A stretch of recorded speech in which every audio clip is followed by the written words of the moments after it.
Šiandien demonstracijoje turime Ovlak Experience plūgą 6 korpusų. Demonstraciją atliekame Šakių rajone.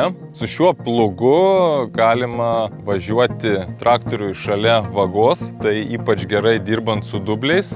Apie plūgą, tai plūgas turi hidraulinę apsaugą, cilindras su atmintim, tai vieno mygtuko paspaudimu plūgas išsiplatina ir susisiaurina ir tuo pačiu metu apsiverčia. Dabar ką tik sureguliavome gylį vienoje pusėje apvertimo ir kitoje pusėje apvertimo.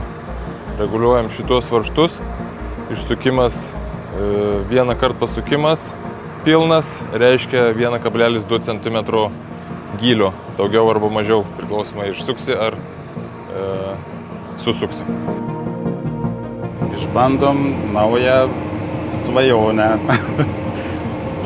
kuriuo galėtume važiuoti su dubliais, su dvigubytais ratais ir krantu važiuotume. Pirmas įspūdis labai geras. Pradėjom art, lengvai viskas pasidavė visam nureguliavime.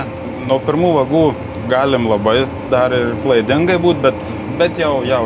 Dažai šveidžiasi, gerėja rimas. 6 metai neriam ir neatsiginam spikžolių. Ir jau viskas, grįžtam prie rimo ir užbaigiam šitos beriminius. O rimas gelbėjo nuo šliužų? Būtent dabar jau turim šliužų pirmą antplūdį tokį, ką neturėjom dar likščiau. Manau, kad taip. Visiškai nėra su kuo net lygit. Kada vago ardavom, tai turi būti vaga labai švari, kad nekratytų, nepurtytų. O čia to mum nereikia. Antras dalykas, vagos tiesumas, kada su automatiniu vairavimu važiuojam.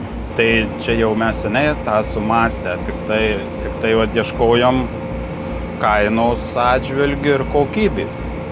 Ir dabar, kada įsibandysim, nežinau, kiek čia mums duos įbandyti. Ir viskas, čia tik tai sudėliau taškus. Ir čia dirva buvus labai prastai nupjauta, nusmulkyti šiaudai labai prastai, tai vieną kartą perlėkščiuota. Ir dabar tas arimo kokybės labai tenkina. Nesitikėjau, tikrai tai nesitikėjau. Mes turėjom senesnį plūgą, kur vaga važiavo ir tai su tuo aš tokios kokybės būčiau nepasiekęs.